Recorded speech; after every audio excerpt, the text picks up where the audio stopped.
Hi, it's the M.L.M for the Soul channel, and I do have a new topic for today. Before I begin, I would just like to say, may the words and expressions of my mouth and the thoughts and meditations of my heart find favor and acceptance before you, Hashem, and some people to thank who have continually helped me on my journey, and you can check out their websites in the links below. They are Rabbi Shalom Arish, Rabbi Lazer Brody, Rabbi Yosef Mizrahi, Rabbi Eli Mansour, Rabbi Alona Naba, Rav Daniel Asor, Rabbi Yuval Ovadia, Nissim Baruch Black, Rabbi Michael Skobach, Jews for Judaism, and David Sachs. So the topic for today is called Expressing Your Love.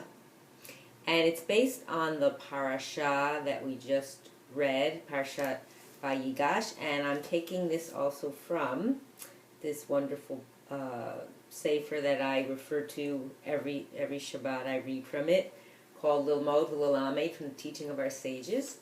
So if it's available, it's Rabbi Mordechai Katz. So it has interesting insights and stories and interpretations for the weekly Parasha. So this is when the reunion happened between Yaakov and Yosef, and they hadn't seen each other for 22 years, so that's a long time. A lot can change in 22 years, of course. That's a long time to not see someone. So, there's anticipation, excitement, you can't wait. It's like, wow, you want to see them so much. So what happened was when Yaakov saw Yosef, because Yosef made him seen to Yaakov. He didn't appear to Yaakov. He wanted to have the respect for him, that he would see him.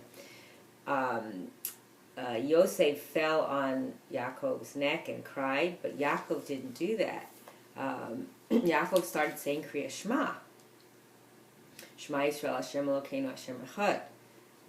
So it seems kind of odd. Like here, he hadn't seen his son for 22 years, and instead of kissing him and hugging him and just taking him all in and not, a second of not doing that, he basically transferred that expression over to Hashem.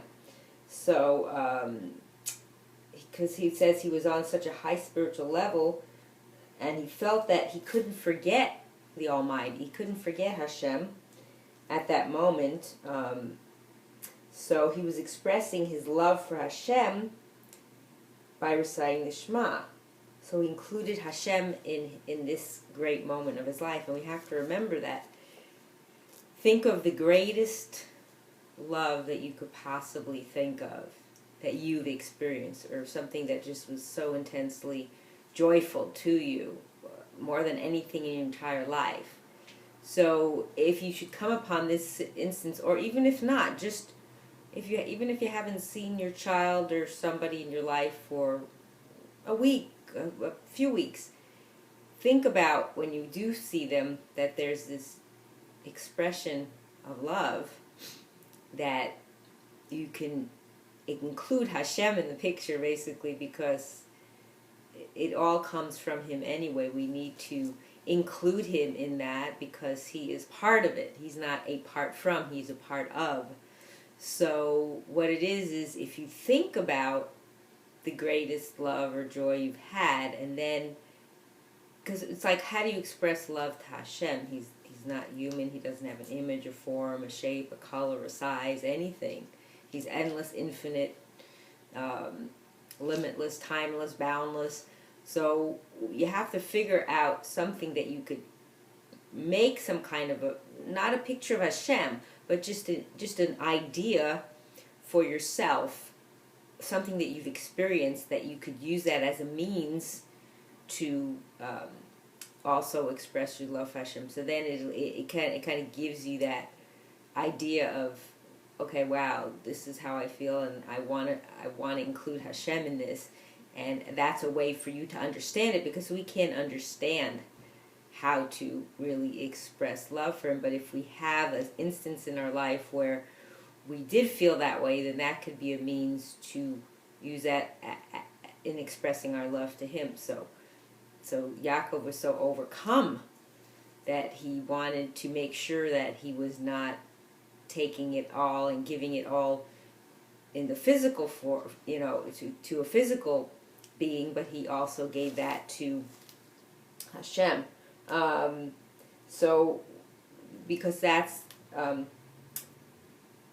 so it says in actually Sefer Hasidim, the root of prayer, the joy of the heart is the love of Hashem. The essence of worship is love, from mitzvah belev.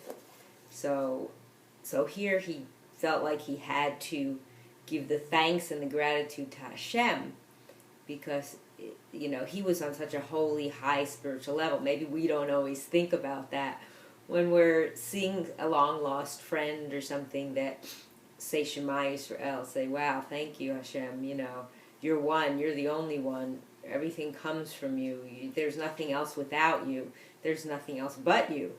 So Yaakov was on that level where he was able to do that, and maybe other people might think that that's seems odd, like, why aren't you reciprocating? But he did it in the way that he felt was more important, to include Hashem in that reunion of a long-time reunion that he had with his son. And we have to remember that's eventually we're going to have our reunion with Hashem when we go on to Olam Haba. So we have to, it's going to be can be a difficult time for some people because of how you're being judged and looked at, but still try to express, if you can try to express your joy and your love to Hashem in whatever means you can, appreciate everything that we've been given and everything we're still being given, for always. Hashem's always giving. He's giving us all the time. There's not 1 second he isn't giving us. Let's think about it. Even the fact that I'm standing here, I'm moving my hand, my eyes are blinking, my mouth is moving, I can see. So every second of our existence, Hashem is giving us. He's giving us life. So we have to always remember that and always be thankful and always say, thank you, Hashem. Thank you for giving me. Thank you for always giving me. Thank you for what you'll be giving me in the future, for every second that I'm alive and can function. There's nothing that you see around you that isn't Hashem, that isn't His giving. So we have to always remember that. And I just want to say in closing that I hope and pray that we all can learn to give more to each other as well and show more kindness, and we should all merit to live and see the coming of the Mashiach speedily in our days and the rebuilding of our final, third, everlasting Beis HaMikdash. Thanks for watching.